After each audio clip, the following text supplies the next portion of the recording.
Aplicativo do Laboratório Plínio Bacelar. É grátis, é prático, é para você. Escolha a vida todos os dias. Nesse mês do cuidado e da valorização da saúde mental, a Unimed Campos reforça a importância de adotar hábitos prazerosos, abre espaço para falar e ouvir sobre os sentimentos e de ser sempre uma semente de amor e empatia. Se você estiver passando por um momento difícil, busque ajuda. Com a Unimed Campos, você pode contar. Começa agora o Folha no Ar, primeira edição.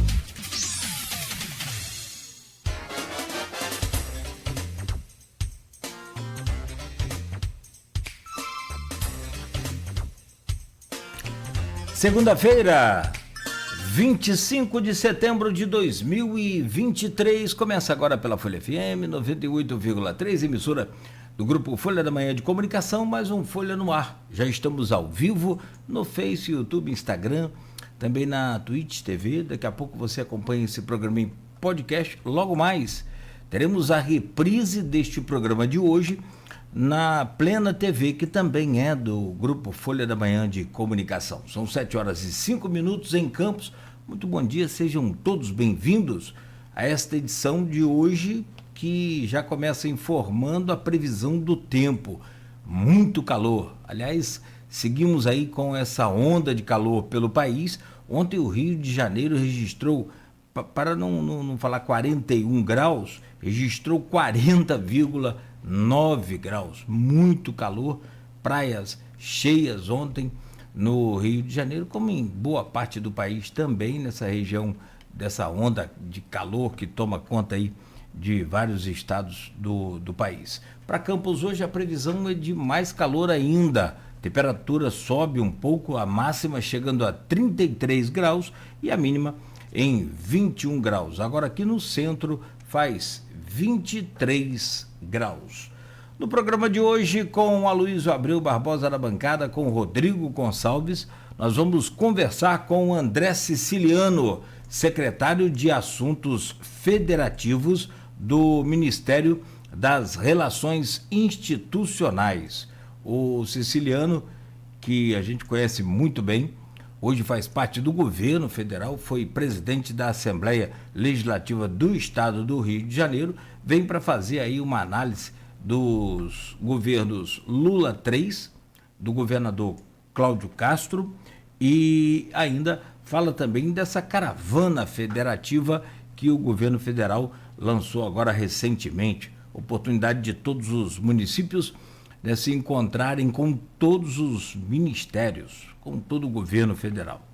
E ainda por fim, o Siciliano faz uma análise do governo Vladimir, fala da pacificação com os Bacelar e projeta aí as eleições ou a eleição a prefeito de 2024. São 7h07. O Siciliano já desconectou aqui, mas já retorna aí a conexão, né? A gente está pelo aplicativo Skype, então a gente segue com o programa aqui ao vivo enquanto ele reconecta. O Folha no Ar é oferecido por Coagro, a cooperativa dos produtores de cana da nossa região, de Proteus, serviços de saúde e medicina ocupacional, qualidade certificada ISO 9001-2015, Unimed Campos, cuidar de você, esse é o plano. Laboratório Plínio Bacelar e vacina Plínio Bacelar, sempre cuidando bem de tudo que te faz bem, agora com um aplicativo exclusivo do Laboratório Plínio Bacelar. Baixe o aplicativo, né, e acompanhe resultados de exames e muito mais que você, inclusive na clínica também, vacina Plínio Bacelar.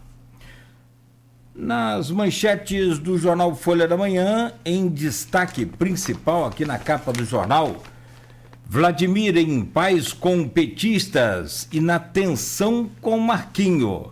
Nas redes sociais, políticos dão o tom do que já pode ser 2024. Com Jefferson e Sindipetro, prefeito enaltece a Petrobras. Real pacificação dos garotinhos e Bacelar estremece no virtual. Está na capa do jornal. Noroeste do Rio lidera ranking de atuações em blitz da lei seca, embriaguez ao volante. E aqui na página do jornal um simulador, né, sobre como que a gente a distorção após aí alguns goles, né? Tá na capa do jornal. Biblioteca Municipal sem previsão de reabertura, apesar das promessas. É capa da Folha 2.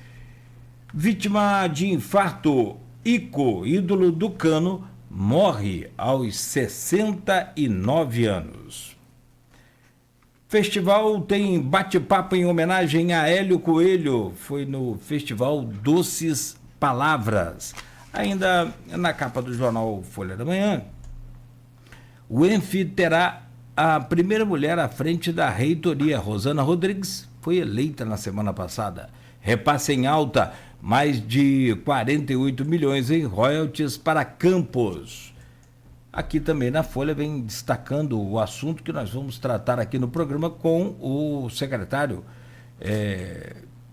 Siciliano. Convoca para a caravana federativa. Está na capa da Folha. E ainda no portal folha1.com.br tem outros assuntos atualizados também aí nas últimas horas, e a gente confere agora. Jovem assassinado e 7 pessoas baleadas em Conceição de Macabu. Feridos foram levados para o Hospital Público de Macaé. CRT-CA2 começa a funcionar em novo endereço nesta segunda-feira.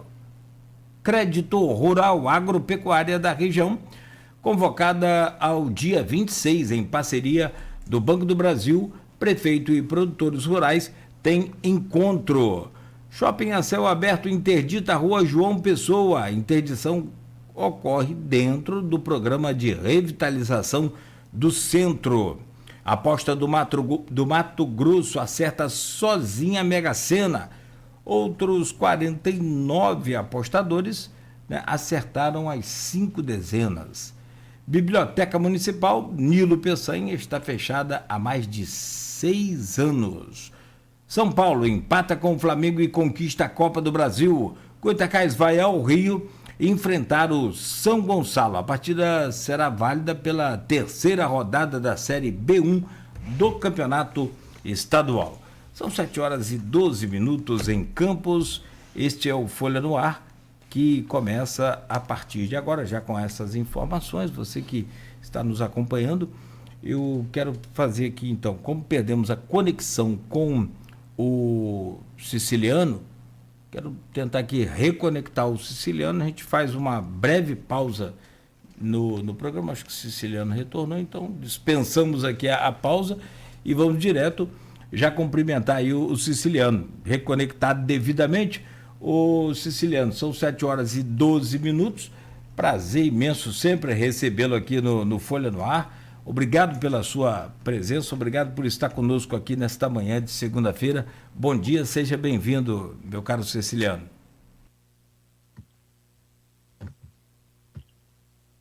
Seu microfone, Siciliano, por favor. Dá um toquezinho para abri-lo aí. Ok. Bom dia, é sempre um prazer falar com vocês, é uma honra para mim falar aí para a Folha FM, a Folha que é conduzida pela minha tia Diva Abreu aí, com um carinho danado aí. Aproveitar e deixar um abraço também aí para o nosso Aloysio e para o Rodrigo. Obrigado, querido, seja bem-vindo. Deixa eu trazer o bom dia do Rodrigo Gonçalves conosco na bancada hoje, e logo a seguir a gente já traz o bom dia do Aloysio. O Rodrigo, bom dia, seja bem-vindo, querido. Bom dia, Cláudio. Bom dia, Luiz. Bom dia especial ao André Siciliano, né? É um programa com certeza muito importante, né? Pelos assuntos que a gente vai tratar aqui, principalmente pela convocação, né? A gente vem acompanhando as notícias a respeito da caravana, inclusive o blog do Aloysio, o blog Opiniões trouxe, né?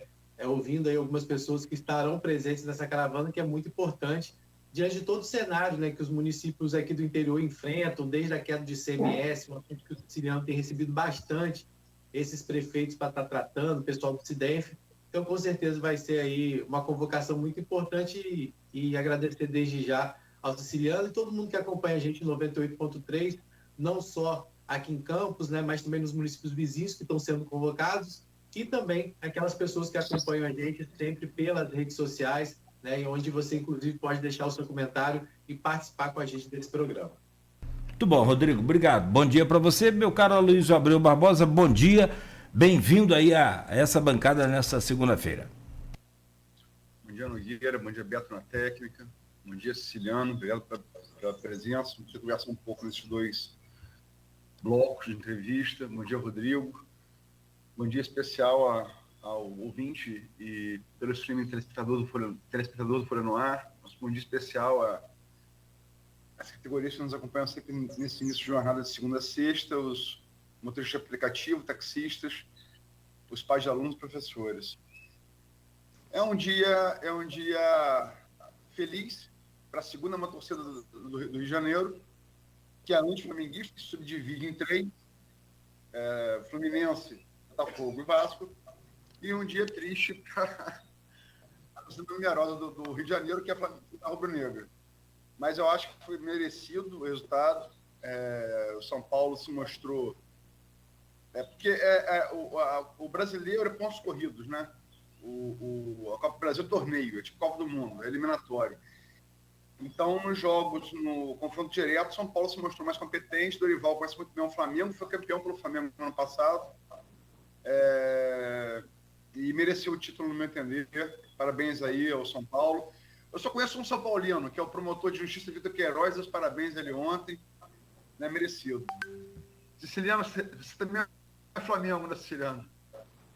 Sou Flamengo com muita honra. Isso faz parte do futebol, como você disse, né? Não dá para ganhar sempre. O Flamengo jogou bem, eu acho que o Flamengo pecou, foi no jogo do Maracanã, que é inadmissível que o time, com o elenco do Flamengo, em 45, 48 minutos, não deu um único chute a gol, como foi no Maracanã. Então, como você disse, valeu o resultado, os dois jogos. Ontem jogou muito melhor, mas futebol é isso. Vamos para frente. Agora vamos ter que enfrentar aí o que nós vamos fazer com o técnico, né? Porque perdeu o ambiente, não tem mais ambiente na Gávea. Eu, na quarta-feira, estive aqui em Brasília com um presidente Landim. Falei, Landim, qualquer resultado na segunda nós vamos mandar o técnico embora. Você tem dúvida disso? Por que a gente não troca logo, rapaz? Pega um jogador lá, Felipe Luiz, põe ele para coordenar o time.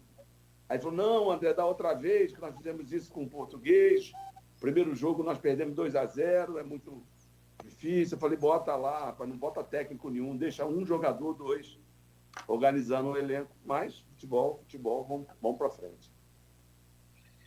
Siciliano, do futebol, da política, tem muita coisa, né? Marcos Braz, sendo no tapa com a torcida organizada, mordida, eu li o BO, mordida na virilha, eu fiquei na dúvida se era briga ou se era sexo, né? Porque mordida na virilha é um negócio meio esquisito. Mas vamos para a política partidária. Recentemente morreu Dornelles, Francisco Dornelles, ex-governador do Estado, foi toda uma república, né? Só não foi presidente. Primo de Tancredo, de Getúlio, tinha essa linhagem dos dois lados, né? E Dornelles era um grande aforista também. Ele foi marcado por uma frase que sempre quando eu falo de você, eu lembro da frase. Se o PT fosse o PT do Siciliano, eu me filiava ao PT. Como é que está esse PT que Dornelles definiu assim no governo Lula 3? Então, primeiro, é uma honra para mim estar aqui por Brasília, trabalhando no governo.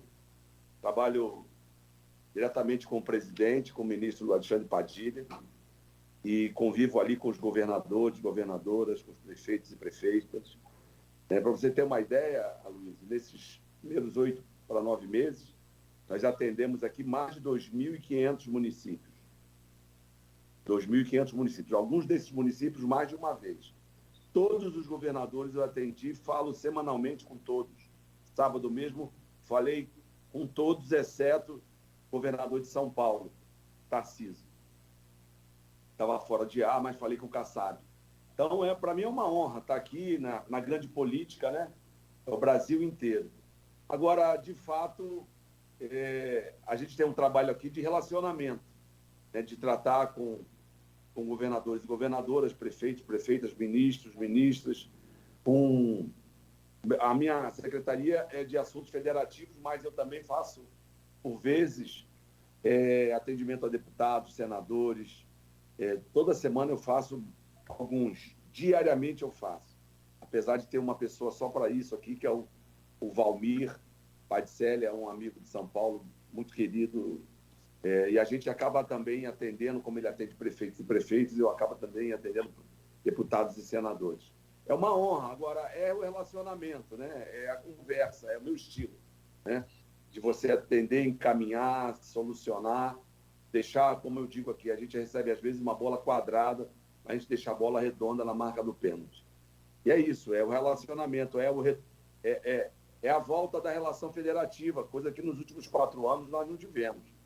Eu atendo aqui, converso com os governadores, inclusive do PL, eles dizem, André, a gente é do PL, mas tem dificuldade de chegar, de sentar, prefeitos e prefeitas, a mesma coisa. Então, a gente retoma a relação federativa, retoma a proximidade dos entes. O maior exemplo foi já em janeiro, né? Por conta do 8 de janeiro, nós nos reunimos no dia 9 com os governadores, mas fizemos uma reunião no dia 27 de janeiro com todos os governadores, em um mês, 2 reuniões. Nós já fizemos mais de 5 reuniões com os governadores nesses primeiros meses do ano.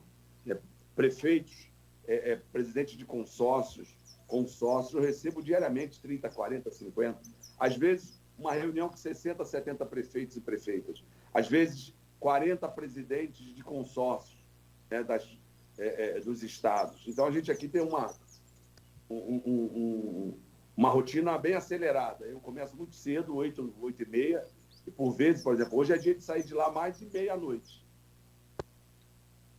Então é essa, é o PT. Eu fico muito feliz da lembrança, isso foi janeiro de 2019, quando tinha a minha candidatura a presidente da Assembleia, e por conta daquele momento, né, 2018, tínhamos saído daquela eleição, e já melhorou um pouco, mas não melhorou muito, né? Aquele país dividido, e aí muitos querendo votar na minha candidatura, mas falar, não, mas é do PT, se ele sair do PT eu voto, se ele pedir licença do PT eu voto. E eu dizia para todos eles que me procuravam para dizer isso, se eu tiver que sair do meu partido ou pedir licença por conta da eleição, eu não mereço nem ser presidente.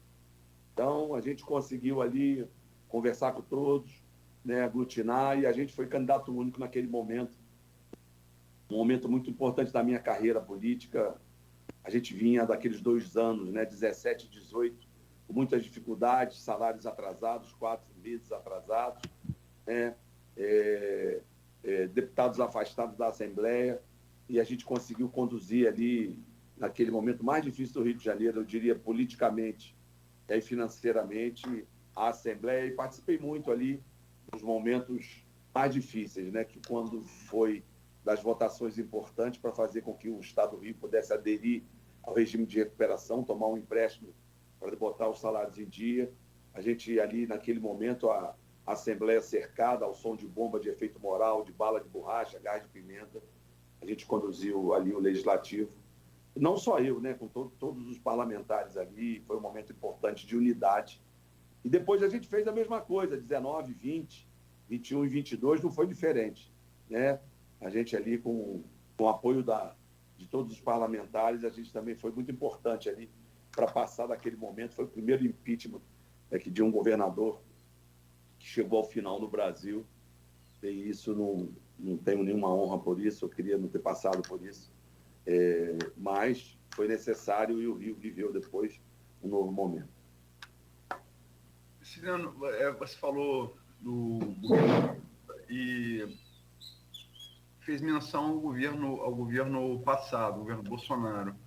Depois você rumou ao estado do Rio. Vou seguir seu mesmo caminho na pergunta. Tudo no governo Lula sempre se... Por exemplo, agora, Lula no discurso da Assembleia Geral da ONU, né, foi um bom discurso, acho que a gente discordar disso está descolado da realidade, foi um bom discurso, e ele foi aplaudido 7 vezes. 7 vezes. Bolsonaro, em 4 discursos de abertura, porque cabe ao presidente do Brasil, ao primeiro chefe de Estado, se pronunciar na abertura da Assembleia Geral da ONU, por obra e graça de Oswaldo Aranha, né? Foi o presidente da ONU brasileiro. Bolsonaro, em 4 discursos que ele fez nos 4 anos anteriores do governo dele, 3 ao vivo e um por videoconferência, como a gente está falando aqui, contra a pandemia da Covid, não foi aplaudido nenhuma vez. Né? E aí é uma plateia mais isenta que a plateia do mundo, né? Não é claque que brasileira. Mas quando que o governo Lula vai parar de para se definir, olhar no retrovisor e se comparar com o Bolsonaro? Quando que o governo vai parar de olhar para o retrovisor? E, seguindo o seu caminho, como é que você está vendo esse segundo governo Cláudio Castro?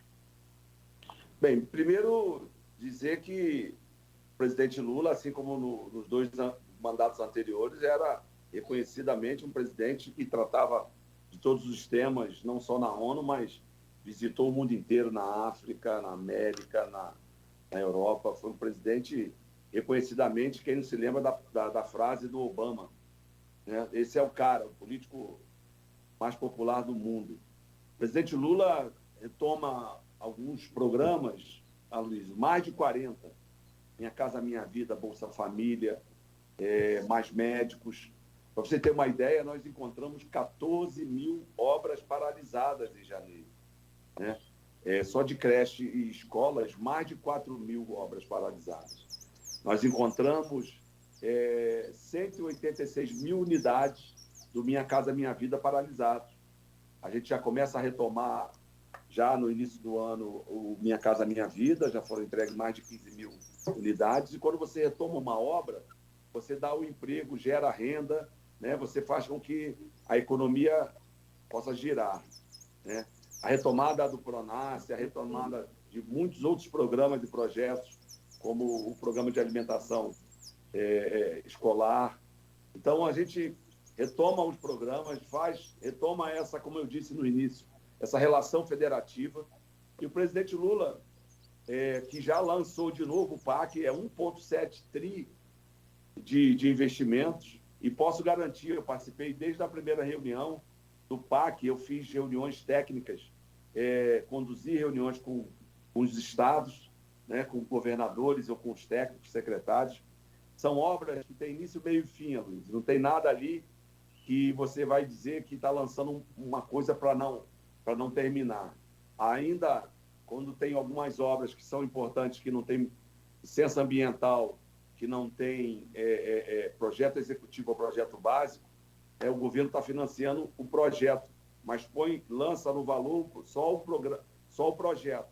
Né? São obras importantes, retomadas de obras importantes, obras estruturantes. Então, é isso que a gente precisa. A gente precisa voltar a ter um movimento econômico, a economia precisa ser retomada, e nesses primeiros meses você viu aí que todos os economistas, no final do ano e no início do ano, diziam que o Brasil ia crescer 0,8%, 0,7%. Os mais otimistas diziam 1%. O Brasil já cresce hoje a mais de 3%. Isso é fruto, né, da credibilidade, isso é fruto de um governo que pensa em retomar investimentos. Nós estamos falando de uma carteira imensa de energia renováveis. Começou lá atrás ainda com o presidente Lula, com a presidenta Dilma. Então, o Brasil começa a sair da inércia, começa a voltar a crescer. Isso é importante, isso é fundamental. Muito importante que a gente possa ter os programas sociais, né? Melhora na Bolsa Família, mas mais importante é você ter o desenvolvimento econômico, o emprego, isso que vai dar lá a saída das famílias do Bolsa Família, que vai gerar renda e que vai melhorar o país. Então, o Lula, logicamente, faz sempre uma comparação, a política é isso, você sempre faz um comparativo do como era, como foi e como vai ser, isso é da política, mas o Lula está olhando para frente, o Lula está viajando o mundo inteiro, e você vê cada vez que vai, são anúncios como na China, como nos próprios Estados Unidos agora, tem uma reunião bilateral com o governo americano, que não é qualquer coisa, né?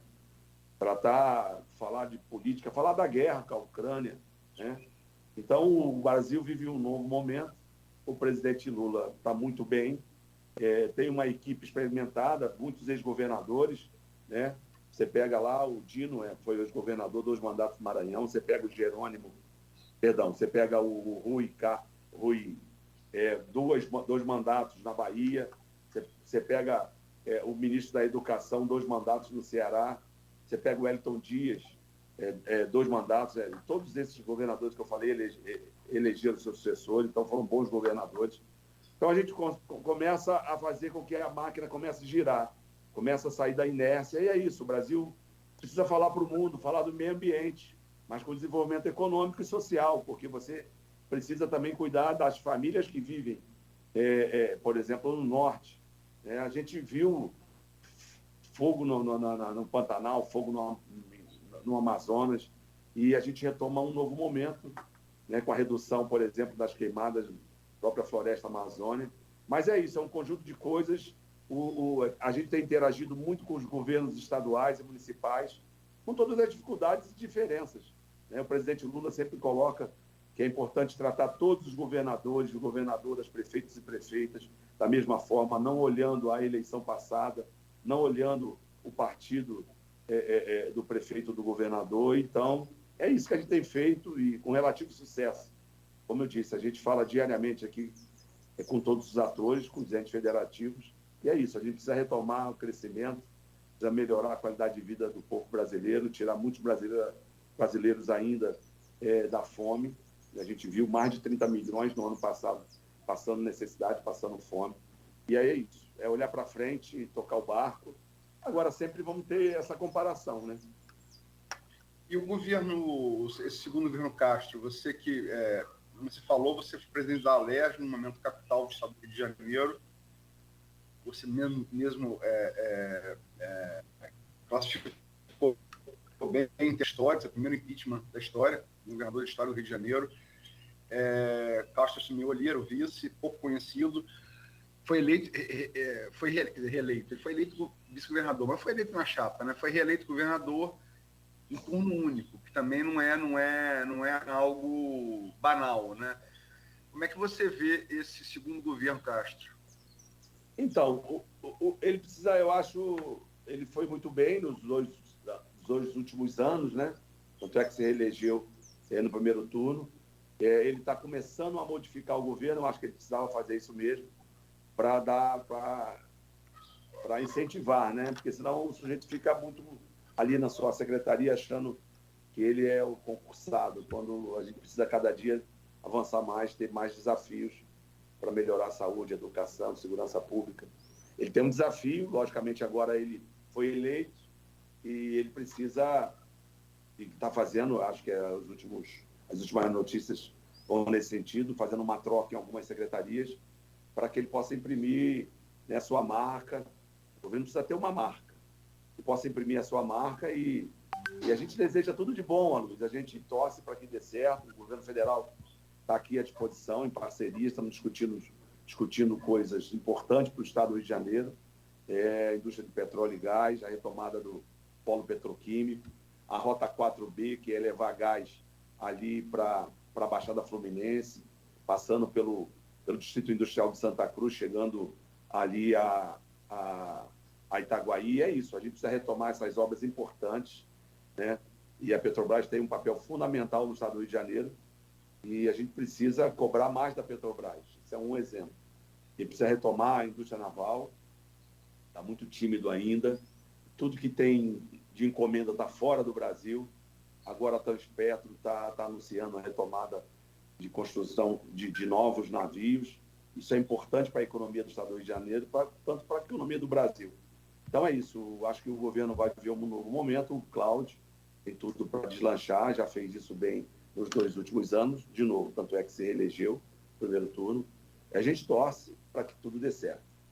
E aqui no grupo de WhatsApp, meu caro Siciliano, tem uma pergunta da Silvana Venâncio. Você já começou a falar um pouco, mas acho que talvez merecesse até uma análise mais profunda, se for o caso. E ela diz aqui o seguinte: Silvana Venâncio é jornalista, mora em Bom Jesus do Itabapoana, está lá acompanhando a gente. Pergunto ao secretário André Siciliano, que sempre foi um estudioso do estado do Rio de Janeiro, agora integrando o governo federal, como ele vê a atual situação econômica fiscal do estado. Ah, não, essa é a pergunta do Nicolas. Perdão, secretário. Perdão. A Silvana Venâncio diz aqui a seguinte pergunta: como que o senhor vê, já que Castro sempre foi condescendente com o governo do Bolsonaro, como que você vê agora essa relação com o governo do PT? Então, Silvana, como eu disse, né, o presidente Lula nos determinou que a gente tenha o mesmo atendimento para qualquer governador, seja do PL, do PT, do MDB, do PSD, sem olhar para a eleição passada, olhando para frente, para o futuro, fazer o melhor porque lá na ponta está a população, né, está o cidadão.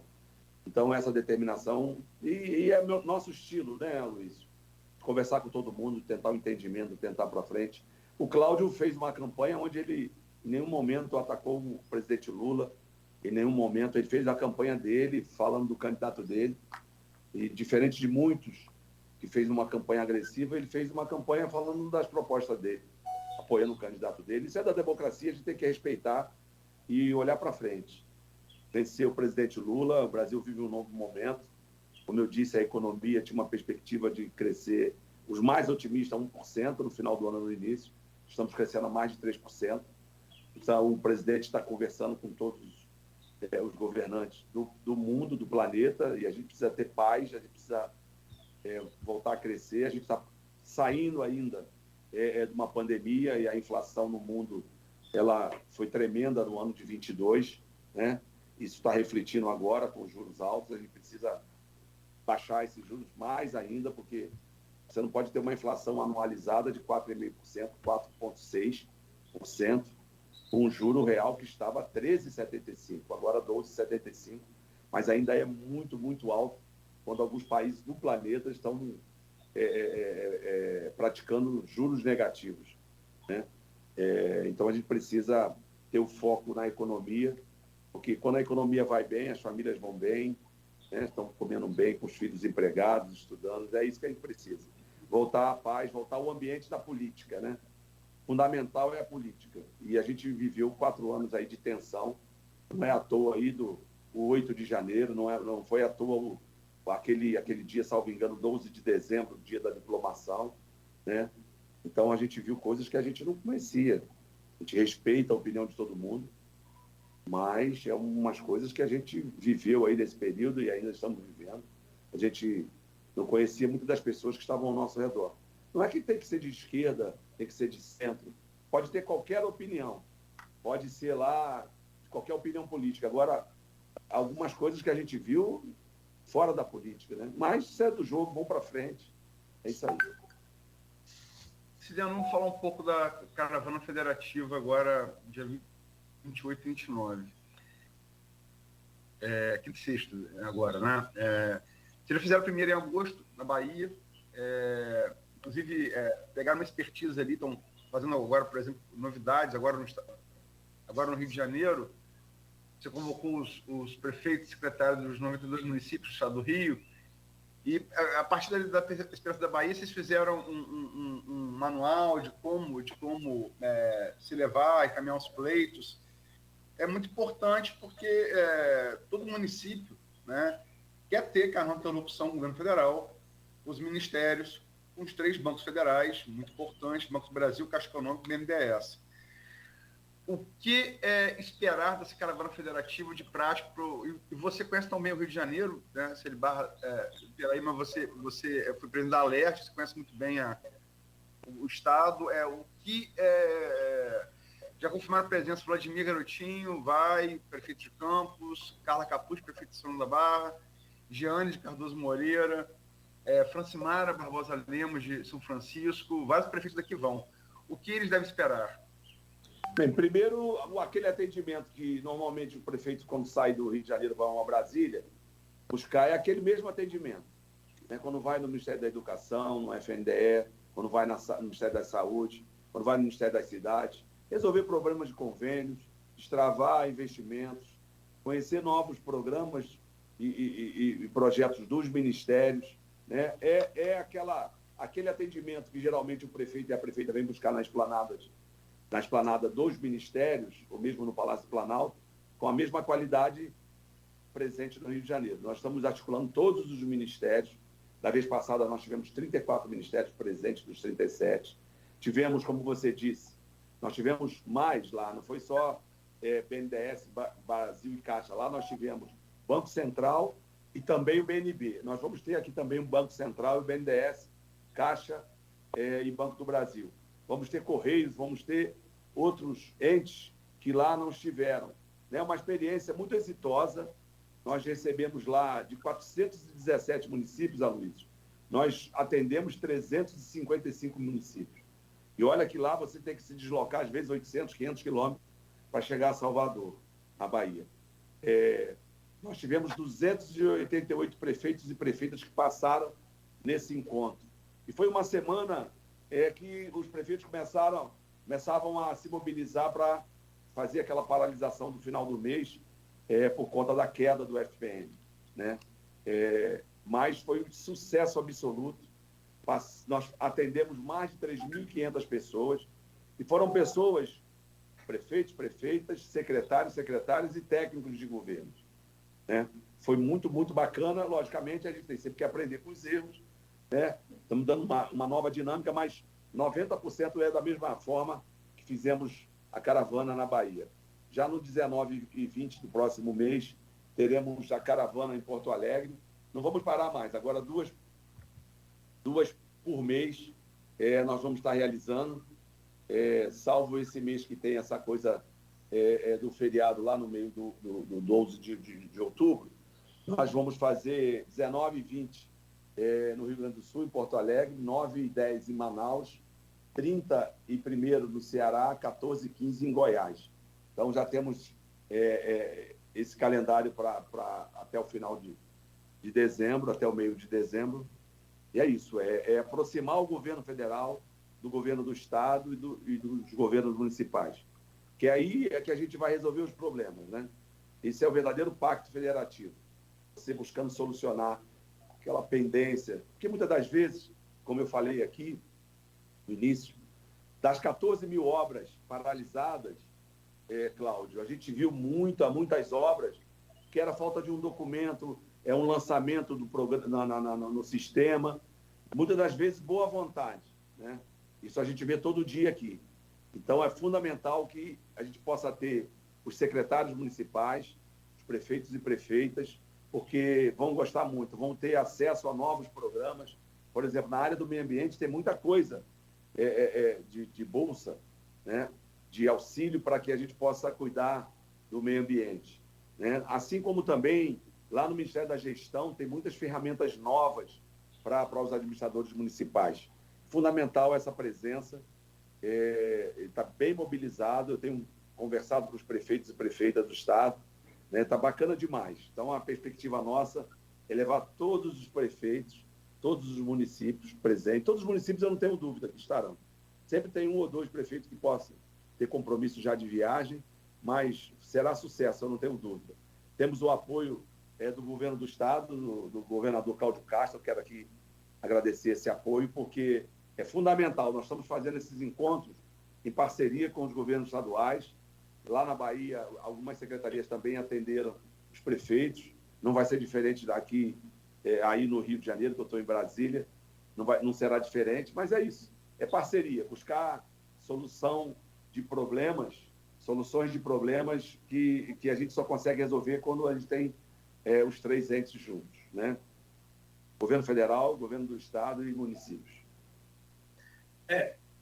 O André fez algumas falas, né, que eu acompanhei, por exemplo, no dia da posse do governador Cláudio Castro, né, e vocês saíram de lá já correndo com esse compromisso de integração com o governo federal, né? Vocês saíram imediatamente de lá e depois do 8 de janeiro, o fatídico 8 de janeiro, o Castro também se posicionou, teve lá, né, participou daquela caminhada importante lá na Praça dos Três Poderes, ao lado do presidente Lula. Então, assim, são várias... E você também falou dessa relação com os municípios, né? O estado do Rio de Janeiro, a gente tem aqui o SIDENF, que é o consórcio do Norte e Noroeste Fluminense, que já teve com você pelo menos umas 2 vezes. Depois você fez também um encontro, acho, no seu sítio, né? Onde também vários prefeitos foram. Então, essa relação parece realmente parece ter sido para esses prefeitos vamos dizer assim, uma porta realmente de entrada, né? E eu acho que essa caravana vem para reforçar isso não só em relação ao Estado do Rio de Janeiro. Mas dentro dessa relação com o governo do Estado, eu aproveito para falar da pergunta que foi feita pelo Nicolas, lá no grupo também, e o Cláudio Nogueira chegou até a iniciar a falar sobre essa pergunta, que o Nicolas te coloca, claro, como um conhecedor da economia do Rio de Janeiro, e ele pergunta como que você... Deixa eu ler a pergunta dele exatamente. Pergunta ao secretário André Siciliano, que sempre foi um estudioso do Estado do Rio de Janeiro, e agora integrando o governo federal, como ele vê a atual situação econômica do Estado do Rio de Janeiro e suas perspectivas para os próximos anos. Você já falou da indústria do petróleo, você já falou da energia renovável, que é uma coisa muito forte no Porto do Açu, né? O Porto do Açu tem se tornado esse hub de energia. Como é que você vê essa questão, a perspectiva, a atual situação econômica do Estado do Rio de Janeiro e o que o Estado do Rio de Janeiro pode, aí, de uma certa forma, ter daqui para frente? Então, Rodrigo, primeiro dizer o seguinte, você disse bem, eu acompanho ainda hoje a situação diária da arrecadação do Estado do Rio de Janeiro. Quando veio aquela redução unilateral do ICMS, vamos dizer se estava certo ou não ter 32% de ICMS no combustível, na energia, mas o Rio de Janeiro está no regime de recuperação. Quando o Congresso reduz o ICMS unilateralmente, para mim ali houve uma queda do Pacto Federativo. E se o Estado não puder legislar sobre o ICMS, tem que entregar a chave ao governo federal, né? E isso fez com que o Estado do Rio de Janeiro perdesse 8 bilhões em 12 meses. 8,2 bilhões de reais em 12 meses, né? Só de combustível, de gasolina, mais da metade disso. Então, eu falei isso em outubro, falei em novembro, falei em dezembro, publicamente para os prefeitos, lá na presidência da Assembleia. A gente precisa calibrar, dar uma retomada, porque nós vamos precisar do ICMS. O ICMS é a maior receita do Estado do Rio de Janeiro, né? Para vocês terem uma ideia, no Brasil inteiro, de 1º de julho de 2022 a 30 de junho de 2023, os estados e municípios deixaram de arrecadar 78 bilhões de reais. 78,2 bi. Só o Rio de Janeiro, mais de 8 bi. Se você somar o valor dos municípios, 25%, são 19,5 bilhões de reais que os municípios deixaram de receber. Então, os municípios, principalmente do Sul e Sudeste, têm passado por momentos difíceis. Norte e Nordeste, mais por conta do FPM, que é a sua maior receita. Tem uma queda no FPM de julho, agosto e setembro, da ordem de 3,9 bilhões de reais nesse início de segundo semestre, mas se você analisar o ano inteiro, ela ainda é positiva, a arrecadação, né? Mas o presidente Lula, por conta dos avisos do ministro Alexandre Padilha, porque a gente monitora, né, os municípios, a gente atende diariamente aqui, e a gente tem os alertas e oportunidades diários, o presidente Lula já anunciou que nenhum município vai receber menos que o ano anterior, mas mais que isso, já destinou aí 2,3 bilhões de início para os municípios, 1,6 bi para os estados, por conta da queda também do FPE, acelerou a votação do PLP 136, que trata da compensação do ICMS, são 27 bilhões de reais de compensação, aí só o Rio de Janeiro vai ter 3,6 bilhões de reais, né? E a gente acredita que votando na primeira semana ou na segunda semana de outubro no Senado, a gente possa ainda, finalzinho desse mês, ter já algum auxílio em relação ao FPM e ICMS para os municípios. A economia, né? Eu diria, a situação financeira, não a economia. A situação financeira do Rio de Janeiro, como eu disse, eu chamei, alertei, falei em relação ao ICMS, falei do perigo da gente poder A estimativa na minha cabeça era da ordem de 10 bilhões de reais em 12 meses. Nós perdemos, né, de julho a dezembro, né, nós perdemos 4,8 bilhões de reais. Eu acertei os números, porque eu falava desde julho que o Estado ia perder 4,8 bi. Lembro bem, eu participei de algumas reuniões com secretários, e lá o secretário de Fazenda falou, não, será na ordem de 2 bi. Falei 4,8. Depois ele disse, não, 2 bi 800.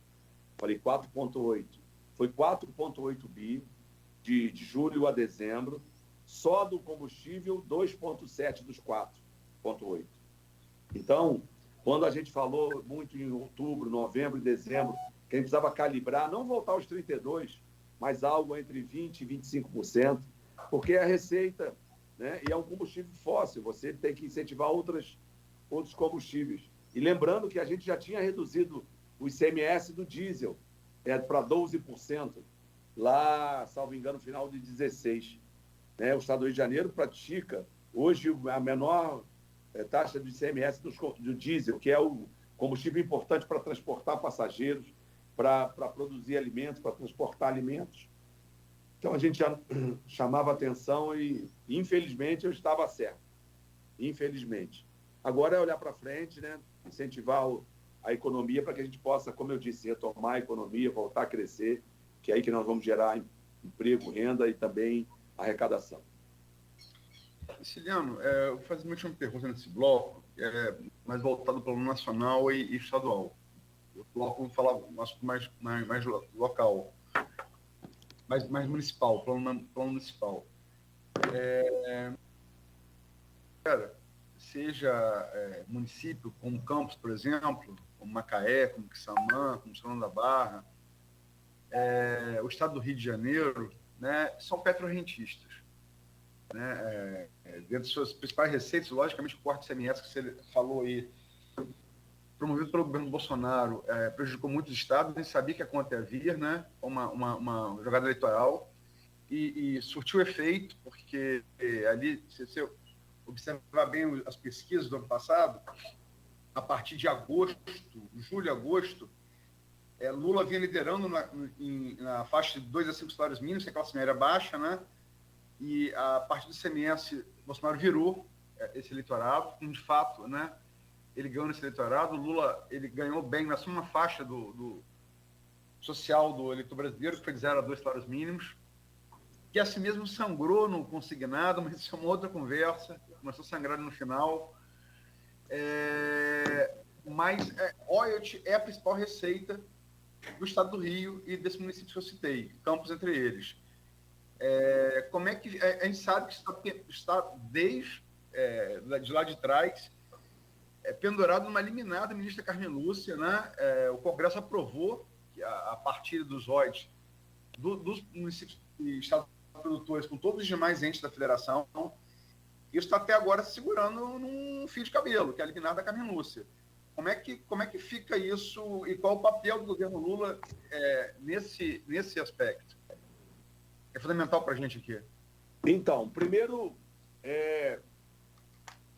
como você disse, né? E como eu disse, foi uma quebra de pacto federativo, porque unilateralmente foi votado dois projetos de leis complementares, a 192 e a 194, onde reduz o ICMS dos estados. Você pode discutir se é justo ou não ter uma taxa de 30%, 32%, mas você não pode ter a sua receita, a maior receita, por um outro ente, você sendo tomado essa receita. 78 bilhões de reais em 12 meses. Não é qualquer coisa. São 78 bilhões.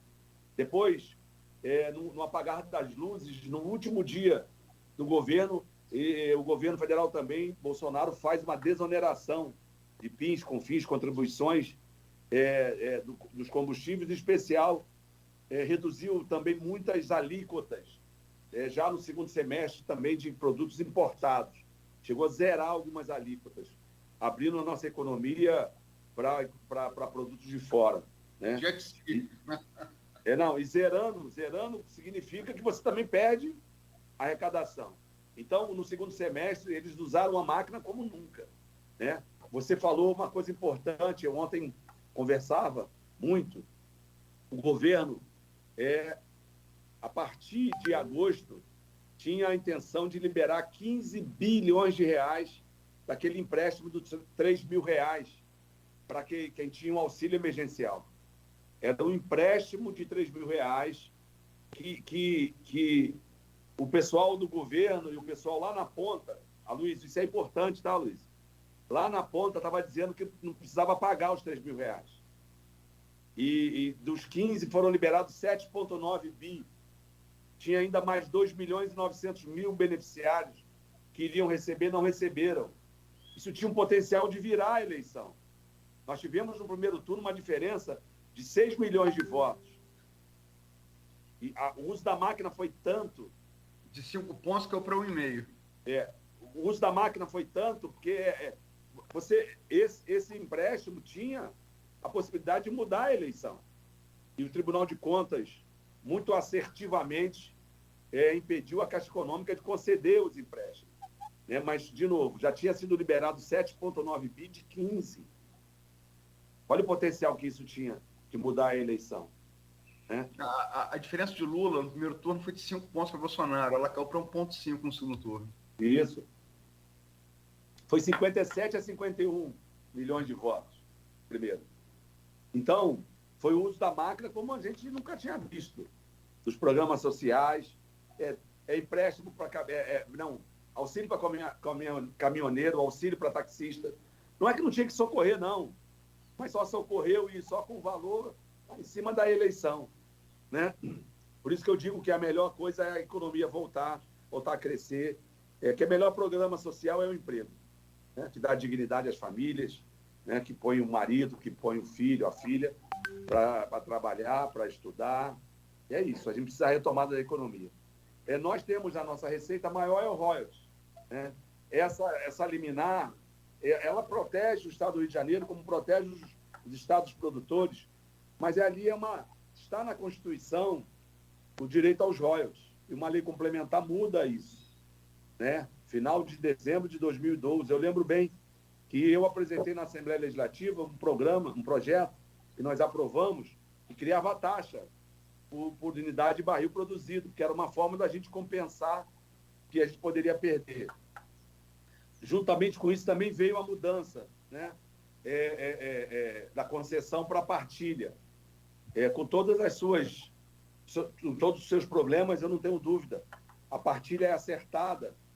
Nós temos leilões que aconteceram que a empresa combinou, né, concorreu e ganhou com 80% do óleo produzido para o governo federal. Luiz, não tem nada igual no planeta, na história do petróleo, do que o pré-sal. Nós temos hoje campos produzindo 65 mil barris de petróleo, um único furo. Acima de 30 mil barris, temos mais de 30 furos. Né? Para você ter uma ideia, nós, lá no Fernando Henrique, para produzir, o Brasil produziu 1 milhão de barris, o Brasil explorava 4.900 poços. No pré-sal hoje, com 30 campos, nós produzimos 1,5 milhões de barris dia, com 30 furos. Então, não tem nada igual no planeta. A média de um poço no Mar do Norte é 9 mil barris dia. De novo, nós temos produzindo mais de 30 mil barris, mais de 30 poços. Eu acompanho, julho, nós tivemos poços que produziram 60, 61 mil, 62 mil, 64 mil barris de petróleo equivalente dia. Tem nada igual no planeta. O que se dizia que custava $30 o barril, hoje custa menos de $3 no balanço da Petrobras. Né? Então, isso tudo tecnologia nacional, a curva do aprendizado. Antes, custou o primeiro furo mais de 250 milhões de dólares para fazer um furo. Hoje custa 30 milhões de dólares, que demorava 1 ano e meio, hoje você faz com 60 dias. Então, a curva do aprendizado foi muito grande, a Petrobras está de parabéns, mas a gente precisa transformar essa riqueza para os brasileiros, né? Porque não dava para fazer como estava fazendo antes, você pagar o mesmo preço do litro de gasolina do que pagava um americano. O preço spot não é nem o preço que você compra, armazena o combustível, né? Porque hoje nós produzimos 80%, nós refinamos 80% da gasolina, por exemplo, que o Brasil consome. 60% ainda público, 20% empresas privadas e 20% a gente traz de fora, né? Nós sabemos que equipamentos, muitos equipamentos, aluguéis são dolarizados, mas o grande custo para produzir o barril a menos de $3 é a mão de obra, são os custos mesmo em reais. Então, a Petrobras, que é pública, sempre bom lembrarmos que é uma empresa pública, né? Ela também tem que ter a visão de que ela também tem que atender os anseios do povo brasileiro. Quando você dolariza, você leva a inflação, como há um ano atrás a inflação estava dolarizada, ela estava em 10% ao ano, né? Muito por conta do preço dos combustíveis, né? Então é isso, a gente tem nos royalties, o Rio de Janeiro arrecadou ano passado em torno de 30 bilhões de reais de royalties, esse ano vai arrecadar um pouco menos, mas nós tivemos, comparado nos últimos 12 meses, nós tivemos um ganho de produção de mais de 10% de produção no petróleo. Nós estamos produzindo 4,4 milhões de barris dia de óleo equivalente. A gente precisa retomar, aí sim, nos campos maduros, no pós-sal, a produção, porque a Petrobras produzia aí a $14, $12 o barril, quando produzia a $4, $3 no pré-sal. Então, ela não ia deixar de produzir a 3 para produzir a 14. Por isso que ela fez esses desinvestimentos no pós-sal. E a gente precisa incentivar a retomada dos campos ditos maduros, porque em 2015, a bacia de Campos produzia 1.900.000 barris. Hoje produzimos em torno de 800 mil, 900 mil. Menos 1 milhão de barris. Não é que o poço não teve mais vida, não teve mais óleo, é porque o interesse está voltado em produzir 50, 60 mil barris em um único poço, em um único furo, né? Então, essa é a realidade. Então, a gente precisa olhar também para o pós-sal, para os campos ditos maduros. A gente tem tecnologia no mundo de reaproveitamento, de melhoria, de alongamento da vida desses campos, e a gente precisa olhar essa economia que é fundamental para o nosso norte aí, fluminense. Perfeito, Ceciliano. São 8h01.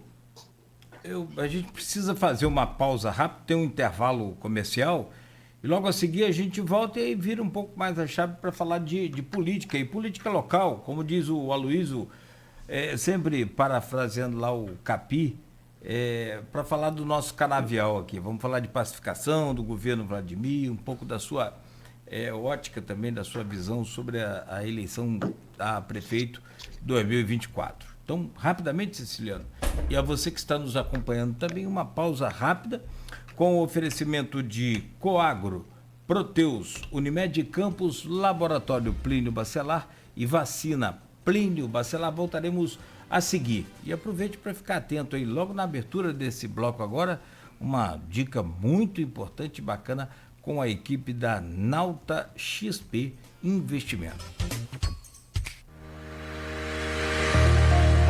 Minuto Nauta XP. As principais informações do mercado diariamente para você.